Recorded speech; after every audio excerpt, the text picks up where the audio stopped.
ఒకరోజు ఇన్స్టాలో అనుకోకుండా ఒక వీడియో చూసా. ఆ వీడియోలో ఏముందంటే కాశీ విశ్వనాథుడి టెంపుల్, కేరళ అనంత పద్మనాభ స్వామి టెంపుల్, ఎల్లోరా గుహల్లోని కైలాస టెంపుల్ కన్స్ట్రక్షన్కి మనం పుట్టలేదు. బట్ అదృష్టం కొద్దీ రామజన్మభూమిలో గుడి కట్టే టైంకి మనం పుట్టున్నామని ఉంది. అది చూడగానే అవును నిజమే కదా, ఇలాంటి హిస్టారికల్ మూమెంట్ని లైవ్లో చూసే once in a life time chance మళ్ళీ మళ్ళీ రాదనిపించింది. అంతే, వెంటనే అయోధ్యకి వెళ్ళిపోవాలని డిసైడ్ అయిపోయాను. నాతో పాటు కరసేవక్ అయిన మా నాన్న కూడా వస్తా అన్నాడు. సో ఇద్దరం కలిసి అయోధ్య వెళ్ళాం. ఇప్పుడు ఈ వీడియోలో మేము అయోధ్య ఎలా వెళ్ళాం, అక్కడ మేము ఏమేమి ఎక్స్పీరియన్స్ చేసాం, అవన్నీ మీకు డీటెయిల్గా చెప్తా. Hi everyone, this is travel Baba and welcome to my channel.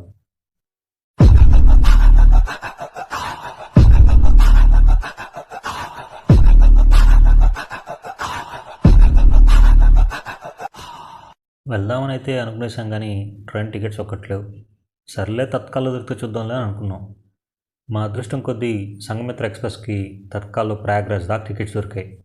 So ముందు ప్రయాగ్రాజ్ వెళ్ళిపోతే అక్కడి నుంచి అయోధ్యకి నెంబర్ ఆఫ్ బస్సెస్ ఉంటాయని అనుకున్నాం. కానీ అసలు సినిమా ఇక్కడి నుంచే మొదలైంది. ప్రయాగ్రాజ్ నుంచి అయోధ్యకి 160 కిలోమీటర్స్. బట్ అయోధ్యకి అన్ని కమ్యూనికేషన్స్ని కట్ చేసేశారు. No trains, no buses. So Prayagraj నుంచి సుల్తాన్పూర్ నుంచి అక్బర్పూర్ దాకా 2 బస్సెస్ మారి వెళ్ళాం. అక్బర్పూర్ నుంచి అయోధ్య 60 కిలోమీటర్స్. బట్ అక్బర్పూర్ నుంచి బస్సెస్ కూడా ఆపేశారు. ఆటోలో వెళ్ళాల్సిందే. అది కూడా ఏ విలేజ్ ఆటోలు ఆ విలేజ్ ప్రిన్సెస్లోనే తిరగాలి. విలేజ్కి 2 వైపులా పోలీసులు బందోబస్తు బ్యారిగేడ్స్ పెట్టేస్తున్నారు. సో ఆటోలు అది దాటిపోవడానికి లేదు. సో అక్కడి నుండి ఇంకో విలేజ్ ప్రిన్సెస్కి రీచ్ అయ్యే వరకు నడిచే వెళ్ళాలి. ఆల్రెడీ చాలామంది చుట్టుపక్కల ఊర్ల నుండి నడిచొస్తూ ఉన్నారు. సో వాళ్ళని చూసి మేము కూడా ఇన్స్పైర్ అయ్యి నడవడం స్టార్ట్ చేసాం. మళ్ళీ నెక్స్ట్ విలేజ్ రాగానే ఆటో. అలా నియర్లీ 5 ఆటోస్ మారి గోషేగంజ్ అనే ఊరికి వచ్చాం. అక్కడ నుండి అయోధ్యకి 25 కిలోమీటర్స్. సో అక్కడ రూమ్ తీసుకొని ఫ్రెష్ అప్ అయ్యి మళ్ళీ అయోధ్యకి స్టార్ట్ అయ్యాం. ఇక్కడ ఈ మగ్గులు చూశారు కదా, ఇక్కడ తాగడానికి నీళ్ళు అడిగితే ఇలా మగ్గుల్లోనే ఇస్తారు. బై ద వే, ఆ ఊర్లో రసమలై తిన్నాం, అదిరిపోయింది.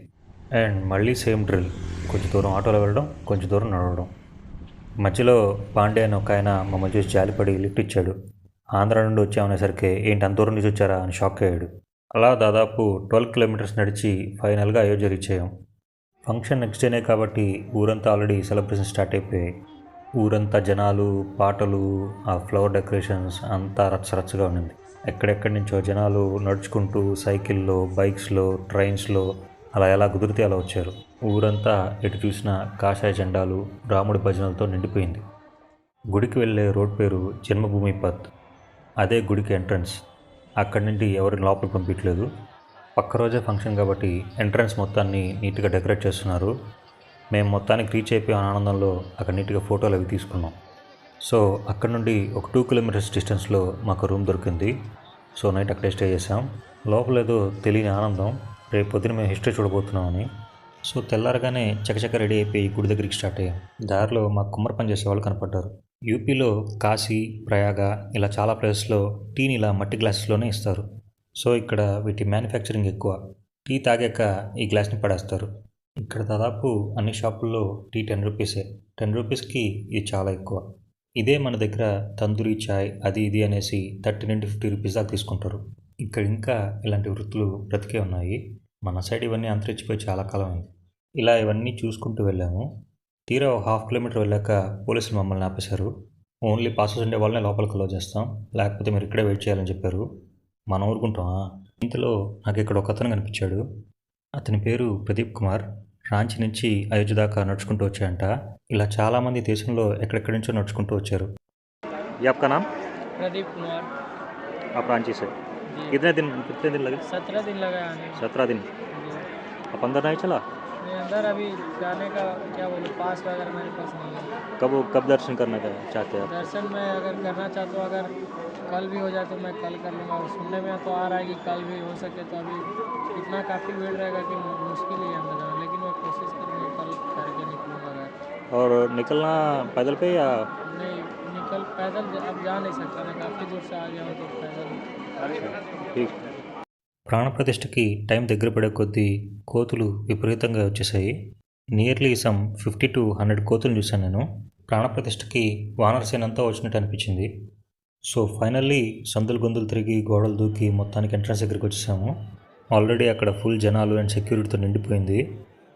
అందరూ చూడడానికి వీలుగా 3 to 4 LED స్క్రీన్స్ పెద్ద పెద్దవి పెట్టారు. ఆ స్క్రీన్స్లో మేము ఆ ప్రాణప్రతిష్ఠ జరిగిన ఫంక్షన్ మొత్తాన్ని లైవ్లో చూసాము. ఇదిగో ఇతనెవరో తెలుసు కదా, ఇండియా ఆడే ప్రతి క్రికెట్ మ్యాచ్లో మనం చూస్తూ ఉంటాము. The Tendulkar man, Sudhir Kumar.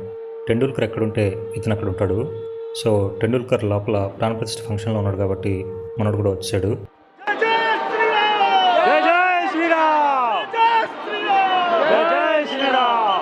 Function అయిపోయాక మోడీ గారు ఈ రూట్లో వస్తాడనుకున్నాము, బట్ ఆయన రాలేదు.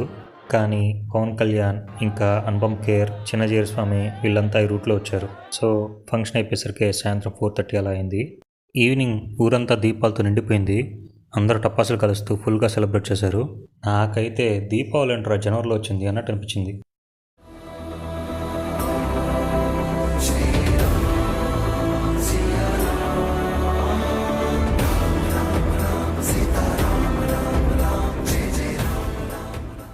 పక్క రోజు మార్నింగ్ 7 నుండి దర్శనానికి అందరిని అలో చేస్తారని మాకు తెలిసింది. అంతే, పొద్దున్నే 5 కల్లా వెళ్ళిపోయాం ఎంట్రన్స్ దగ్గరికి. అప్పటికే ఫుల్ జనాలు వచ్చేస్తున్నారు. 6 o'clock అలా పోలీసులు లోపలికి అలో చేశారు. అప్పటికి ఇంకా ఏర్పాట్లు పూర్తిగా చేయలేదు. సో అంతమంది జనం వచ్చేసరికి పోలీసులు కూడా ఏం చేయలేకపోయారు.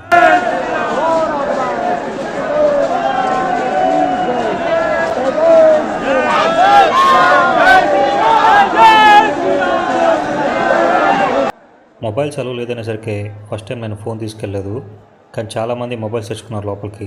ఎందుకంటే జనాలు మరీ ఎక్కువ అయ్యేసరికి పోలీసులు చెకింగ్ అది లేకుండా లోపలికి ఉంచేశారు. సో మొత్తానికి మాకు దర్శనం అయితే బాగా జరిగింది. బయటికి రాగానే మళ్ళీ వెళ్ళే దర్శనానికి ఈసారి నేను కూడా ఫోన్ తీసుకెళ్ళా. ఈసారి రష్ ఇంకా ఎక్కువ అయ్యారు. ఎందుకంటే తెల్లారుజాముంటే చలి, అందరూ చలికి తట్టుకోలేక రాలేకపోయారు. కానీ ఎండపడే కొద్దీ అందరూ రావడం స్టార్ట్ చేశారు.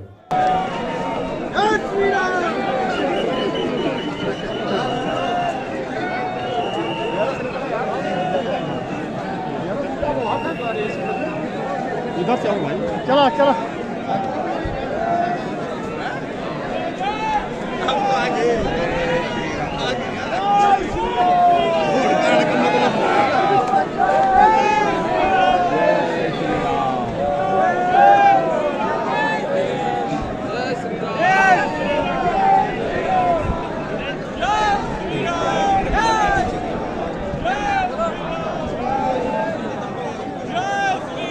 अंदर भाई अलो कर दिया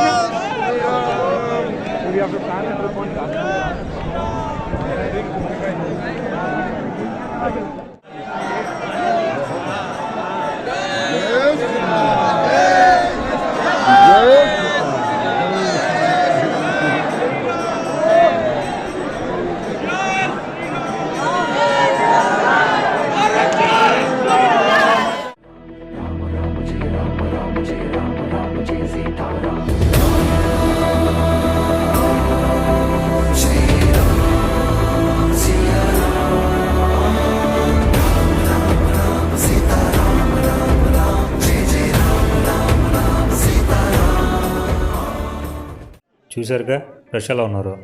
సో మొత్తానికి ఇవన్నీ దాటుకొని లోపలికి వెళ్ళాను. గుడి ఎంట్రన్స్లో ఒక పక్క హనుమంతుడు, రెండో పక్క గరుత్మంతుడు లేదా జటాయువులో ఎవరో ఒకరు ఉన్నారు. నేను అలా ఎందుకన్నా అంటే జటాయువుకి 2 రెక్కలు పెట్టరు, ఒక రెక్కే పెడతారు. సో నాకు గరుత్మంతుడేమో డౌట్ వచ్చింది.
సో రెండోసారి కూడా సక్సెస్ఫుల్గా దర్శనం చేసుకుని వచ్చా.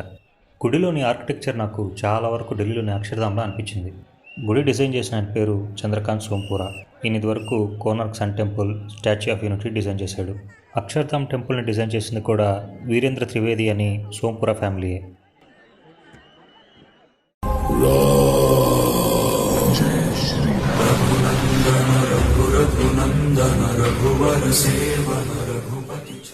అయోధ్యలో నేను అబ్జర్వ్ చేసిన ఇంకో విషయం ఏంటంటే, గుడికి కనెక్ట్ అయ్యే రోడ్స్ అన్నింటిలోనూ షాప్స్ కానీ, బ్యాంక్స్ కానీ, హోటల్స్ కానీ, మెకానిక్ షెడ్స్ కానీ అన్నీ ఒకటే డిజైన్లో ఉన్నాయి. ఇలా ఆల్మోస్ట్ 5 కిలోమీటర్స్ వరకు ఉన్నాయి.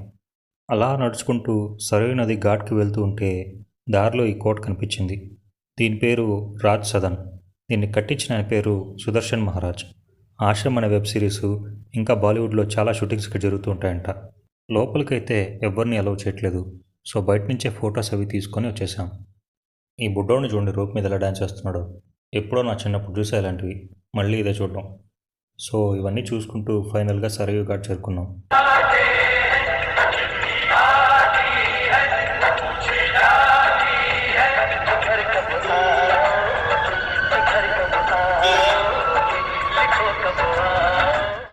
సరయూ ఘాట్ని చాలా బాగా డిజైన్ చేశారు. చూడగానే ఏదో ఒక ఏన్షియంట్ ఫీల్ వచ్చేలా డిజైన్ చేశారు. ఇది యాక్చువల్గా సరయూ నది బ్యాక్ వాటర్స్. సరయూ నది ఇక్కడ నుంచి 200 మీటర్స్ ఉంటుంది. ఇది యాక్చువల్ సరయూ నది. ఇక్కడ కూడా స్నానాలు అవి చేయడానికి ఏర్పాట్లు చేశారు. యాక్చువల్గా లాస్ట్ టైం మేము వచ్చినప్పుడు ఇక్కడంతా కూడా వాటర్ ఉన్నాయి, బట్ ఈసారి బాగా తగ్గిపోయాయి.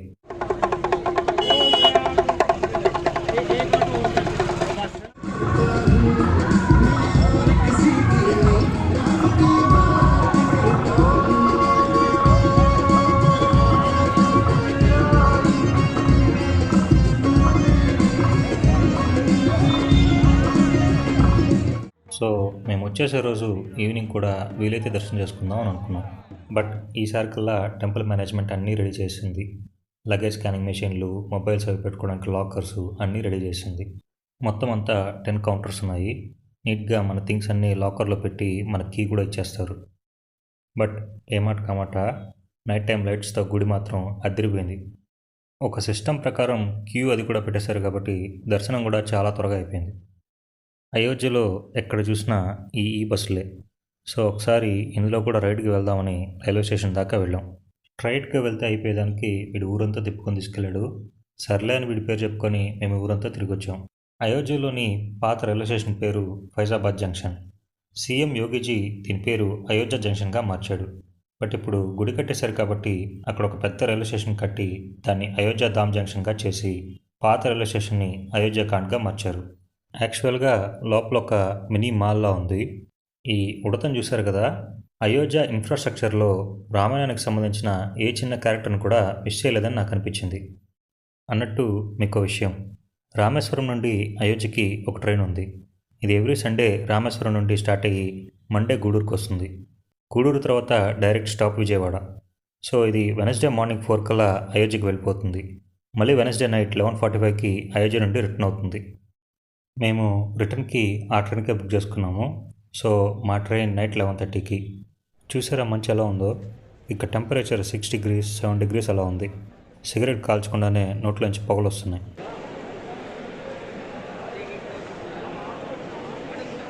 ఇది అయోధ్య సంగతులు. మళ్ళీ నెక్స్ట్ మంచి ఇంట్రెస్టింగ్ వీడియోతో మీ ముందుకు వస్తాను. Until then signing off. నేను మీ travel Baba. Please do subscribe for more content.